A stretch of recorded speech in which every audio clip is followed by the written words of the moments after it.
everyone, welcome to Homeschooling Through the Change. If you're new here, my name is Sonia. I'm a 36-year-old mom of an 11-year-old boy, and today we're going to be talking about our Rocks and Minerals unit.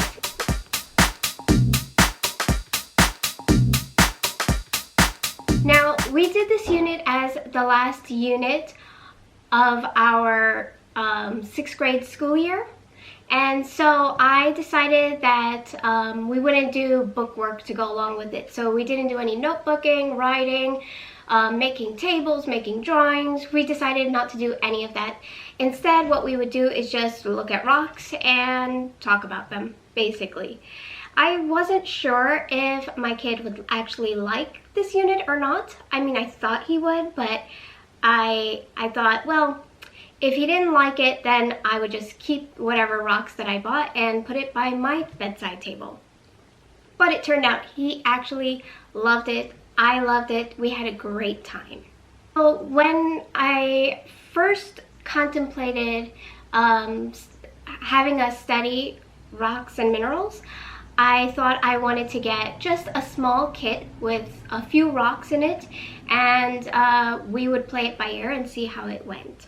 So the first week we had 2 rock kits. So one is by this company called Tesh Care, and I found it on Amazon. It was a kit being sold as a chakra healing kit, and so there were 7 rocks of rainbow colors: red, orange, yellow, green, blue, purple rocks. And the kit also came with a rose quartz pendulum and a little bracelet. But the pendulum and the bracelet were absolutely not useful to me. What I really wanted was the rocks, and they were colorful, so why not? And the second kit that I got was Dancing Bear Rocks and Minerals, and this one came with a big Ziploc bag. Well, not big, but like a quart-sized Ziploc bag with all kinds of things in it. Everything from 2 geodes, arrowheads, shark teeth, an amethyst cluster, and a quartz point. Actually, several quartz points were in there, and then a wide variety of rocks. And this is an excellent kit for just identifying all kinds of rocks, and it was a lot of fun. So I'm just going to show you a couple of examples of the rocks that came in the first kit. We have, can you see this? Yes, probably you can. We have some here. As you can see, there's some pyrite and amazonite, aventurine, and tiger's eyes. I'll give you some close-ups here in a sec. And you can see the size of the rocks that it came with. It's a pretty good size. This pyrite is actually one of the cubic types of pyrite. It also comes in like a different form, and we have both forms, coincidentally. Okay, and there were some smaller rocks that came with this kit. So this kit came with 14 rocks. Some of the bigger size, like this, which is about 1 inch to 1.5 inches-ish. And then some smaller ones, which are more like 1/2 inch to 3/4 of an inch in size. This kit also came with an amethyst cluster, which you can see here. The way I approached it was each day I would take 2 or 3 rocks and I would sort of hide them in plain sight all around like the living room. And then my kid would find them, and when he found them, then he would identify them. And he had a great time doing this. I had a great time hiding them, and then we would find them and we would identify them. Now, in terms of identifying rocks, this kit came with this little poster here, and it tells you what all the big rocks were and what all the little rocks were, and they were good specimens of each rock, I have to say, and I liked it very much. Yeah, and that's what came with this one. And then we have this one, which is the Dancing Bear Rock, Mineral, and Geode Activity Kit. This one came with lots of other things, and I'm going to show you some examples of that here in a minute. So here's some snowflake obsidian, unakite, blue calcite, turquoise, just to name a few. I mean, we got so many rocks, but these are just some examples of the ones that came in the Dancing Bear kit, along with lots of tinier rocks, and they were so small that after a while I just took all the rocks and we dumped them out, and then we separated them by color and put them in these little craft bags. And so there's some rose quartz, and there's pieces of what looks like obsidian. There's lava rock, red lava rock. There's bits and pieces of, jasper and carnelian. Then we have a variety of shark teeth. Then a few quartz points. I think those are really cool. And a bit of pumice. Actually, a healthy amount of pumice was in there. I like the feel of pumice, but anyway, there was quite a bit of that in there. So there were a lot of variety of rocks in here, and this rock kit really just made our week. It was wonderful. It also came with 2 geodes that were whole, and so we cracked those open, and so we've got little bits and pieces of geodes with beautiful white crystals in it. That was a lot of fun, and you can't see it in this light, but if put in sunlight, the glitter is just amazing, the way they sparkle. So the Dancing Bear Rock, Mineral, and Geode Kit also comes with a little booklet to identify the rocks and a little poster. So it's got a poster like this that your kid can look at to identify the various rocks, and then there are a little more explanation on each of them. It's short, but it's pretty good.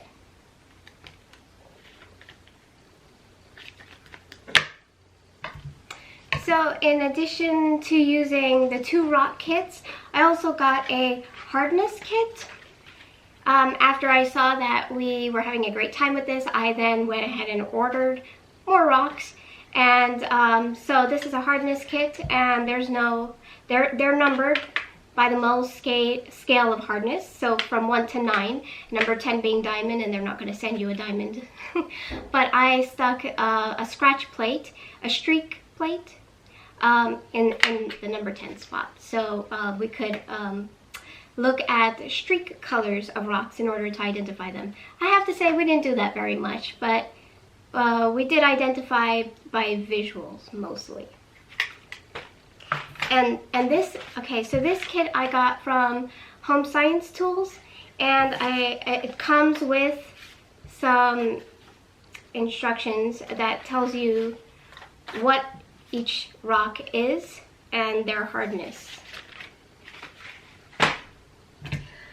Okay, also from Home Science Tools, I got this UV light, because apparently rocks glow under shortwave or longwave UV light. Different rocks glow under shortwave, other rocks glow under longwave UV.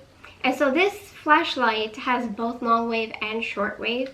And I mean, I thought it would be more impressive than it actually was.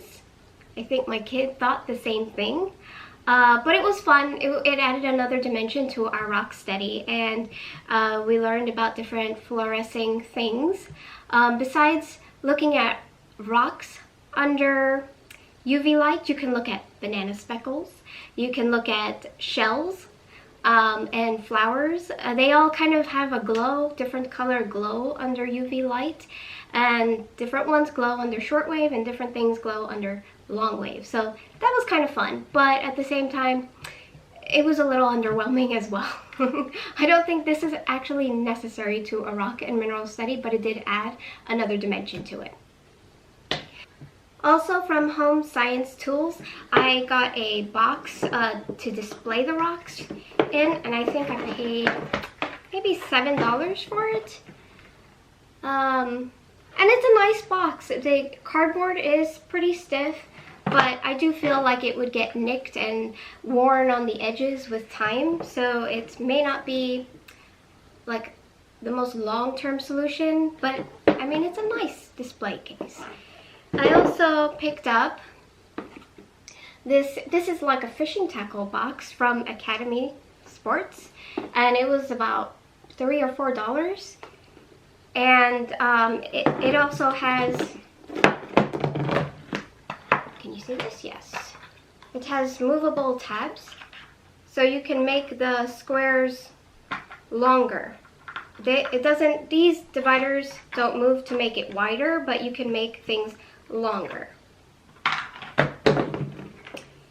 And I bought that to store our various rocks in. And a last thing I have to show you, well, it's not the last thing, but the last thing in terms of kits is this crystal growing kit. We purchased this, or no, it might have been gifted to us a couple years ago, and it's okay.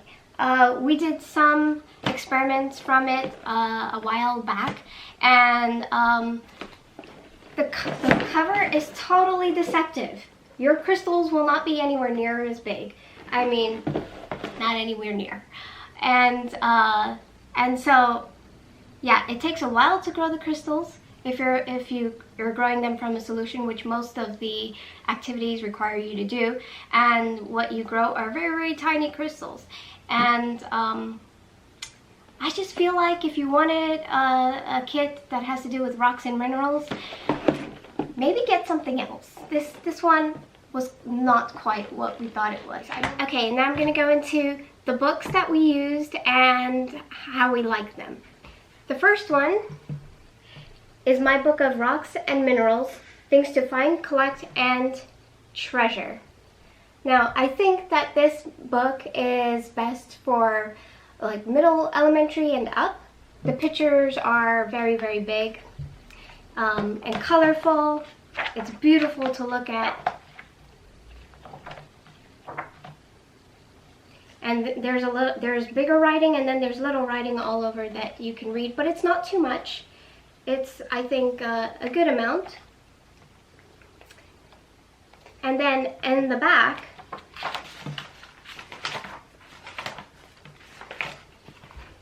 is a chart. And these charts are so helpful in identifying rocks. And the great thing about these charts is that once you find which rock you think you might have in your hand, there's a page number.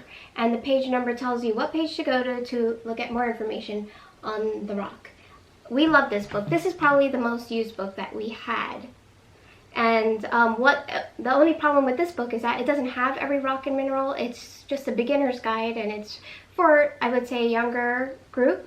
So then you would need another supplement. So another book that we used was this one, Collecting Rocks, Gems, and Minerals, Identification, Values, Lapidary Uses. And this one was really good in that it offered a lot of good information. Let me show you. It talks about how to start collecting rocks and minerals, where they're typically located, equipment you might need, and that kind of thing. So it was good. The first few chapters talked about how to collect rocks and minerals, how to become a rock hound. See, I learned a new term, because I'm not a rock hound at all, but now I've become one. So the book is organized by class of minerals, and it's a little bit more difficult to find your particular rock that you might be looking for by class of minerals. I often found myself going into the index to find things, but each entry in the index had many pages, and it wasn't clear which page was about that particular rock, so I'd go looking for all the pages, and oftentimes they would just mention a rock or mineral. It wouldn't really be the page about that one, and by the time I found it, I was a little frustrated.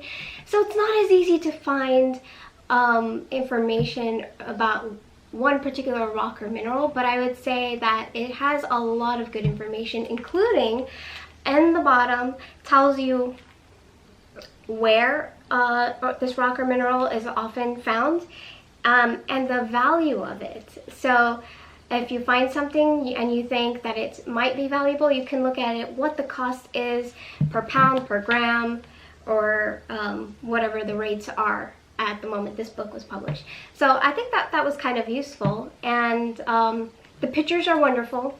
I do like the pictures.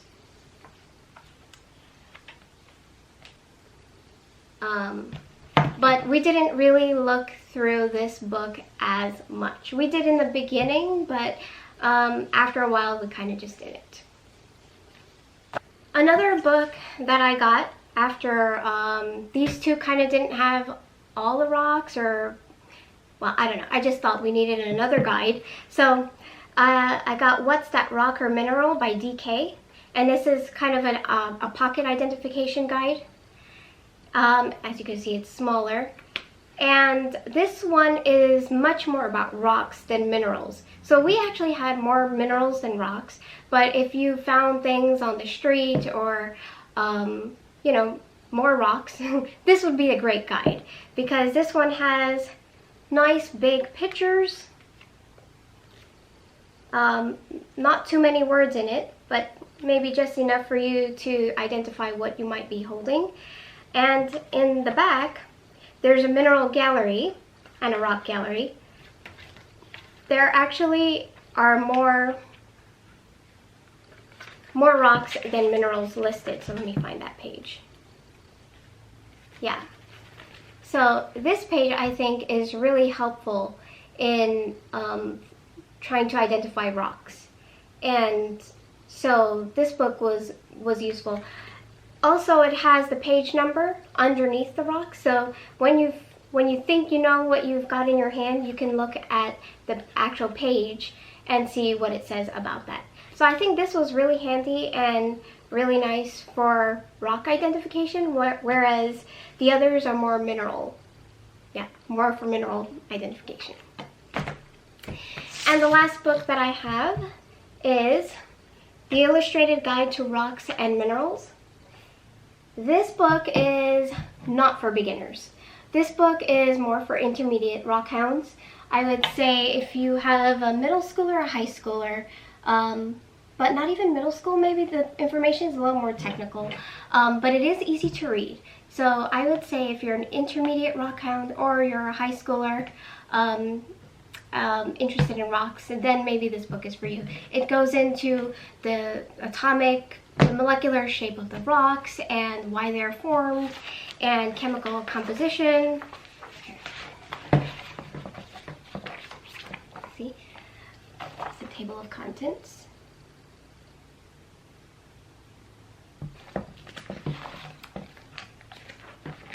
Beautiful pictures, by the way.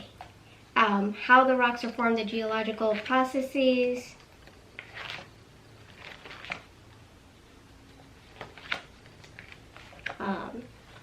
Yeah, I mean, even this diagram is really kind of technical.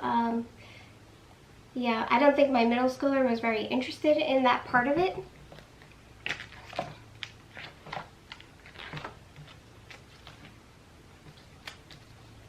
Just a quick flip through.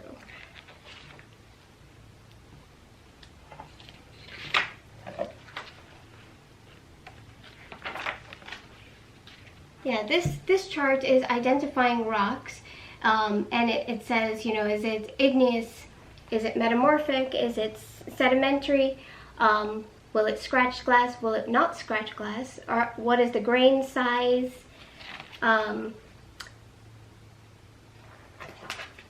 color, etc. And what really drew me to this book was the little box on the side here. This little box here, which would give you rock type, texture, structure, color, composition, and notable occurrences where it's found. Oftentimes with minerals, it would give you the shape, the typical shape that it's found, the color, the luster, streak, hardness, cleavage, fracture, like basically everything you would ever need to know about a particular rock or mineral in order to identify it is given in that little box. And that's what I liked about this book. By the time we got this book though, I did not really use it very much. This book doesn't have that lovely visual guide in the back anywhere where you can just look at a rock and say, hey, I think it's this one, and then go to that page. So the other two that I showed that had that were actually more useful in terms of identifying. But in terms of rock formation, how it's formed, all the technical aspects, I think this is really great. So to sum it up, if I had to buy just one or two things that would make a rock unit, let's say you're on a budget, I would say get the Dancing Bear Rock Kit. It has such a nice variety of rocks as well as geodes. And it also comes with its own identification booklet, so you almost don't even need an additional rock identification guide. You can just go with this box, which is about $25, I think. And this book is really fun to look at. We used it a lot. My kid really liked it. He's in middle school. So another thing that we did for our unit was to look at some YouTube videos. It's a great way to look at rocks in the field, so to speak. We looked at the Nika caves of Mexico, where they have the giant crystals. That cave is no longer open, so it was great that there is video showing what it looked like inside. And we also looked at some rock hounds digging crystals and minerals out of the ground. That was kind of interesting. And certainly if we were able to, we're in the shutdown phase still, but it would have been nice to visit a mine. Every state, every region in the world really has particular rocks and minerals that are local to that region, and oftentimes have mines that you could either visit and tour or even mine yourself. For a small fee, you can go find your own rocks at a mine, and that's always fun too. That's a great field trip idea. So that was our rocks and minerals unit. I hope you enjoyed that, and if you like content like this, subscribe, leave a comment below, give us a thumbs up,